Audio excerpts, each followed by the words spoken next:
Hello students, मेरा नाम है एस के वर्मा और आज हम करेंगे सेकेंड लेक्चर पार्ट नंबर 10 का प्रकाश परावर्तन तथा अपवर्तन। ठीक है, देखिए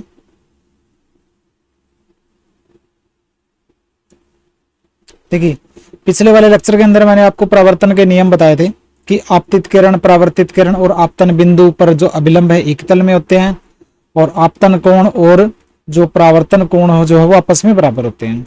ठीक है, अब हम पढ़ेंगे समतल जो दर्पण, जो आप घर पे जो मिरर, जो शीशा आप इस्तेमाल करते हो ना, वो समतल दर्पण है। कैसा दर्पण है वो? समतल दर्पण। कैसे होता है वो? देखिए, ये जो शीशा है, ये जो पॉलिश की हुई जो सतह है वो पीछे होती है, ये पॉलिश होती है पीछे, और सामने जो आप खड़े हो जैसे। ठीक है, तो ये पॉलिश की हुई सतह पीछे होती है, ये समतल दर्पण होता है। समतल दर्पण ये जो जहां से आप अपनी जो प्रतिबिंब देखते हो, इमेज देखते हो, इस वाले सिरे से शीशे के सामने खड़े होते हैं, जहां से लाइट आती है और टकरा के मुड़ती है, इस वाली सतह को हम क्या बोलेंगे? हम परावर्तक पृष्ठ बोलेंगे। क्या बोलेंगे हम? परावर्तक पृष्ठ। मतलब ये वो परावर्तक पृष्ठ, ये सतह वो सतह है जहां से जो किरणें हैं किसी भी वस्तु से आएंगी और टकरा के मुड़ेंगी, तो ये सतह क्या है? इसको बोलेंगे परावर्तक पृष्ठ। मतलब ये वो सतह है जहां से परावर्तन होना है, मतलब जो किरणें हैं वो टकरा के मुड़ेंगी, अपना रास्ता बदलेंगी, इसको बोलेंगे परावर्तक पृष्ठ। और ये पीछे क्या है? पॉलिश की हुई सतह है। ठीक है, तो देखिए समतल दर्पण द्वारा बनाया गया जो प्रतिबिंब या इमेज कैसी बनती है? समतल दर्पण द्वारा बनाया गया प्रतिबिंब कैसे बनता है? देखिए, ये हम खड़े हैं, वस्तु है, हम ऑब्जेक्ट है, और ये समतल दर्पण है क्योंकि ये प्लेन है, फ्लैट है। दर्पण की जो परावर्तन करने वाली जो सतह है ना, ये प्लेन होती है, इसलिए बोलते हैं इसको समतल दर्पण।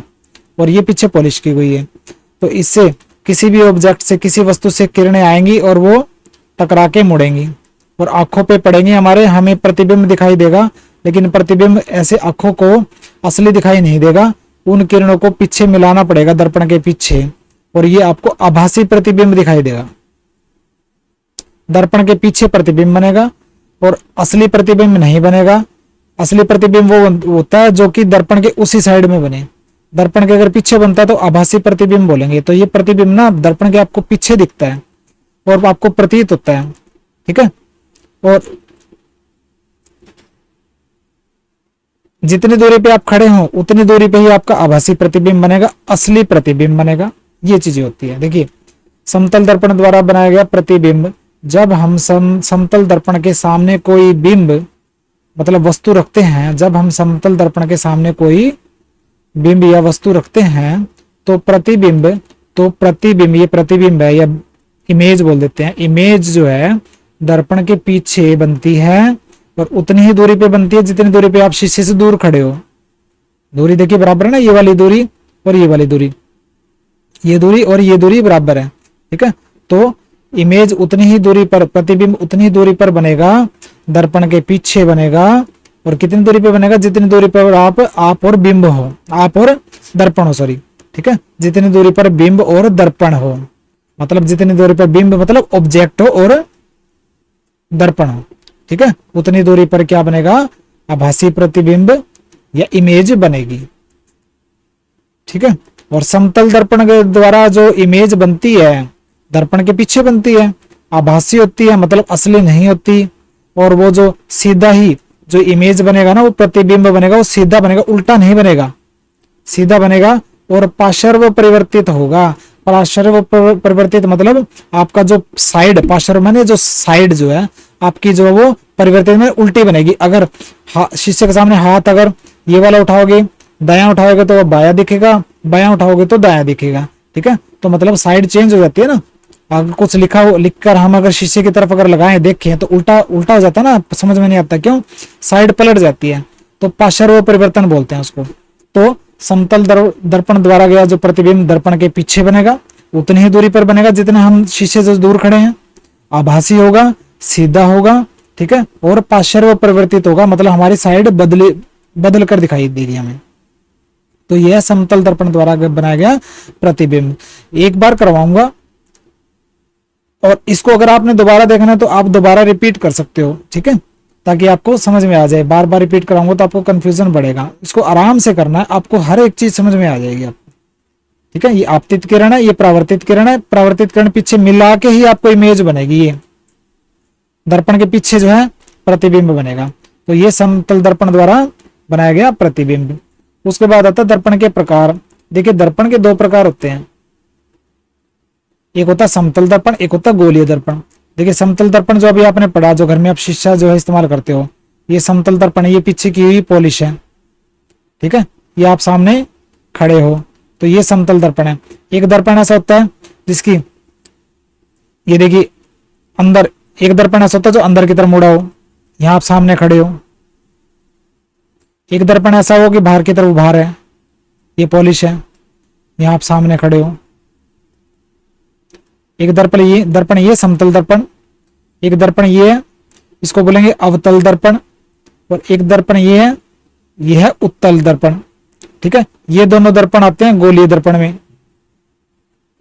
गोलीय दर्पण इसलिए बोलते हैं क्योंकि इसका जो परावर्तक पृष्ठ है, ये परावर्तक पृष्ठ है।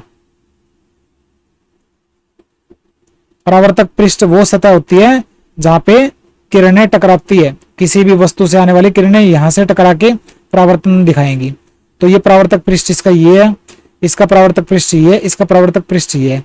तो समतल दर्पण का परावर्तक पृष्ठ तो समतल मैंने सीधा होता है, जबकि जो गोलीय दर्पण होता है उसका परावर्तक पृष्ठ या तो अंदर की तरफ मुड़ा होगा या बाहर की तरफ निकला होगा, ठीक है। तो दर्पण के दो प्रकार होते हैं, समतल दर्पण और गोलीय दर्पण। देखिए समतल दर्पण वह दर्पण जिसका परावर्तक पृष्ठ, मतलब वो सतह जहां से परावर्तन होना है, किरणें टकरा के मुड़नी है, वो समतल हो, उसे समतल दर्पण कहते हैं। जैसे घर में इस्तेमाल होने वाला जो दर्पण है ना, वो समतल दर्पण होता है, फ्लैट होता है ना, वो बिल्कुल प्लेन होता है, तो उसको समतल दर्पण बोलेंगे, ठीक है। उसके बाद आता है गोलीय दर्पण।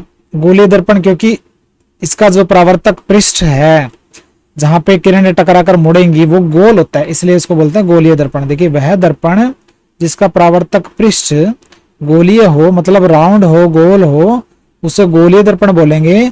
और गोलीय दर्पण दो प्रकार का होता है, अंदर की तरफ मुड़ा हुआ उसको बोलेंगे अवतल दर्पण, और बाहर की तरफ उभरा हुआ उसको बोलेंगे उत्तल दर्पण। देखिए सबसे पहले पढ़ेंगे अवतल दर्पण। देखिए ये अंदर की तरफ मुड़ा हुआ है, देखिए परावर्तक पृष्ठ ये है, ये क्या है,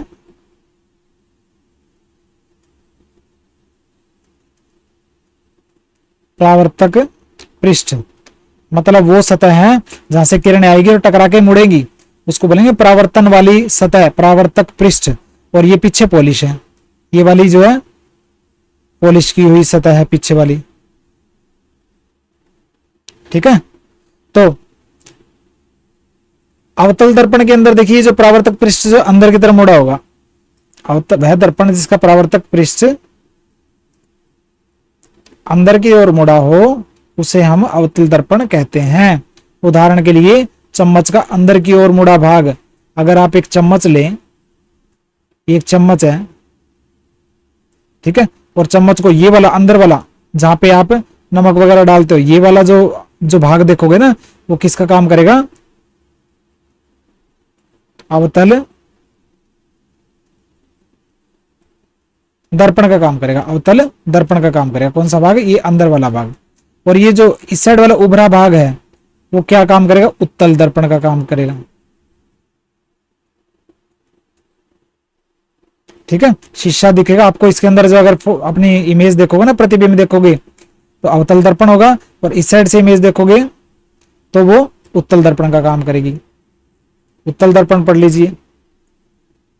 देखिए उत्तल दर्पण वह दर्पण जिसका परावर्तक पृष्ठ बाहर की ओर मुड़ा हो, देखिए ये दर्पण है, ठीक है,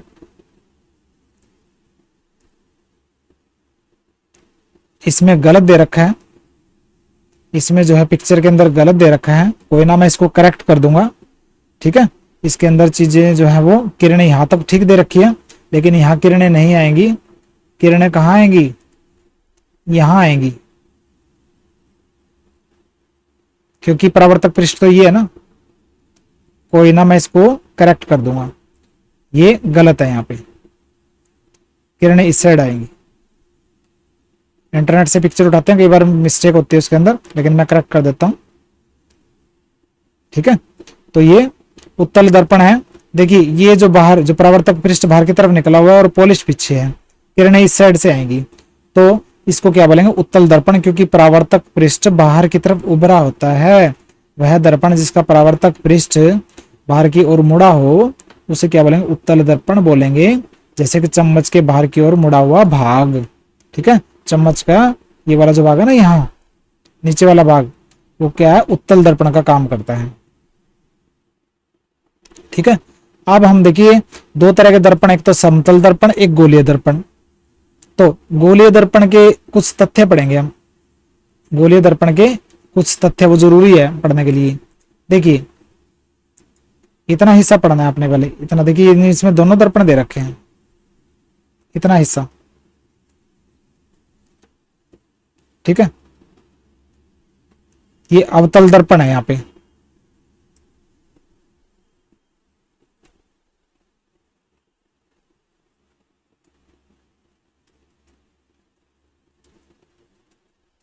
अवतल दर्पण। ठीक है, अवतल दर्पण क्यों है, देखिए ये परावर्तक पृष्ठ ये है, तो ये अंदर की तरफ मुड़ा है, और ये कलई मतलब ये पॉलिश है। ठीक है, तो सबसे पहले पढ़ेंगे ध्रुव क्या होता है। ध्रुव या पोल बोल देते हैं। देखिए ये यहां से लेके और यहां तक, ठीक है, ये परावर्तक पृष्ठ है, और ये पीछे जो पॉलिश है, ये जो परावर्तक पृष्ठ है, दर्पण का जो परावर्तक पृष्ठ है, उसका जो केंद्र बिंदु, ये मध्य बिंदु, मिडल पॉइंट, इसको बोलेंगे हम पोल या ध्रुव। गोलीय दर्पण के परावर्तक पृष्ठ, ये गोलीय दर्पण है। कौन सा गोलीय दर्पण है, अवतल दर्पण। अवतल दर्पण के परावर्तक पृष्ठ का या परावर्तक सतह का ये जो बीच वाला जो पॉइंट है, केंद्र जो है, उसको बोलेंगे हम ध्रुव। ठीक है, और यह कहां होता है, ध्रुव कहां होगा, परावर्तक पृष्ठ की सतह पर होगा।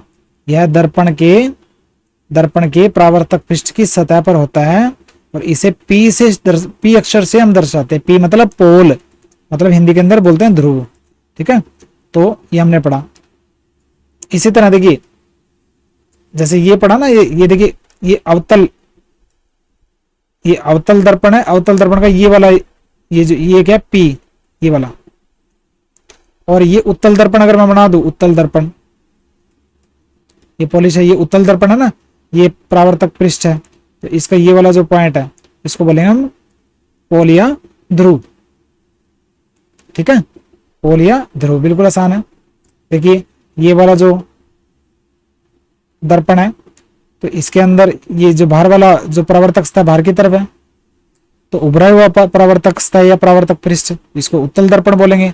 और उत्तल दर्पण का ये वाला जो बीच वाला जो पॉइंट है, इसको बोलेंगे हम ध्रुव या पोल। ठीक है, इतना ही करना जितना मैं एक बार बता रहा हूं। फिर करेंगे हम वक्रता केंद्र क्या होता है। वक्रता केंद्र या सेंटर ऑफ कर्वेचर। देखिए वक्रता केंद्र क्या होता है, इसको सी से दिखाते हैं हम। ये देखिए ये सी, देखिए चाहे अवतल दर्पण हो चाहे उत्तल दर्पण हो, अवतल और उत्तल दर्पण दोनों एक गोले का भाग होंगे, एक गोले का भाग होंगे। उस गोले के केंद्र बिंदु को बोलेंगे हम वक्रता केंद्र। देखिए अगर ये अवतल दर्पण है, ये वाला तो हिस्सा अवतल दर्पण है, इसको मिला दें हम, इसको राउंड घुमा दें, तो क्या बन जाएगा, गोला बनेगा ना। और गोले का जो केंद्र बिंदु होगा उसको बोलेंगे वक्रता केंद्र। वक्रता केंद्र मतलब मुड़ने का ये मोड़ है ना, ये मुड़ने से तो अवतल दर्पण बना है।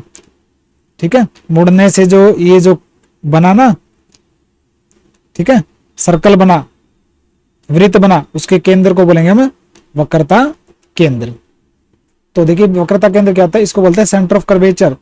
गोलीय दर्पण का परावर्तक पृष्ठ ये गोलीय दर्पण है, उसका जो परावर्तक पृष्ठ ये है, परावर्तक पृष्ठ ये, ठीक है।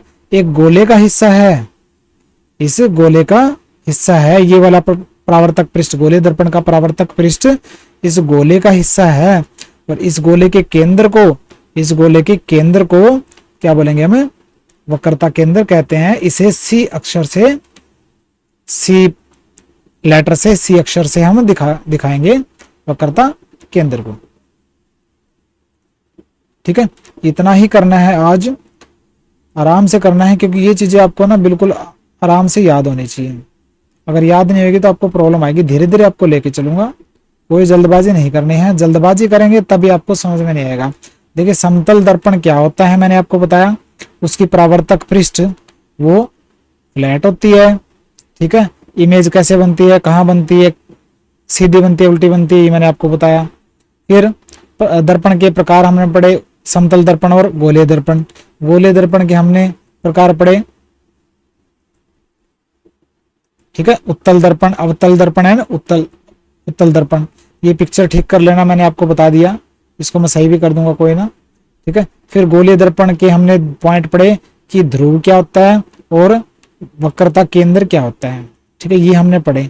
फिर कल वाले लेक्चर के अंदर हम पढ़ेंगे वक्रता त्रिज्या क्या होती है, ये भी हम कल करेंगे। आराम से करना है, बिल्कुल कोई जल्दबाजी नहीं करनी है। जल्दबाजी करेंगे, ये जो बेस है आपका, अगर आप बेस के अंदर जल्दबाजी करेंगे आपको प्रॉब्लम आएगी। तो आपको आराम से करना। बहुत सारे स्टूडेंट ऐसे हैं जिनको 9th के अंदर बहुत वीक रहे हैं, तो उनको आराम से करना पड़ेगा। अब कई स्टूडेंट सोचते हैं कि जल्दी जल्दी से फटाफट सिलेबस कंप्लीट कर लें, लेकिन वो पढ़ने का तरीका सही नहीं है। आप टाइम पे कंप्लीट करो, आराम से कंप्लीट करो, लेकिन ढंग से कंप्लीट करो, फिर आप स्पीड बढ़ा सकते हो। पहले ही अगर भागम भाग करेंगे तो स्पीड नहीं बढ़ेगी। जितना चीजें अच्छी होती है, देखिए वो कहते हैं ना सहज पके सो मीठा होई। आराम से जो चीजें होती हैं तो वो अच्छे ढंग से भी होती हैं और आपका बेस बन जाता है, ठीक है। तो आराम से करना है, इस पिक्चर को आराम से आपने समझना है। जो चीजें पॉइंट मैंने किया वही एक बार करने हैं, ठीक है। तो मिलते हैं नेक्स्ट लेक्चर में। आराम से इसको लर्न करना है, नोट्स मेरे डाउनलोड करने हैं, नोट्स को याद करते रहना, नोट्स को याद करना जरूरी है। बाय।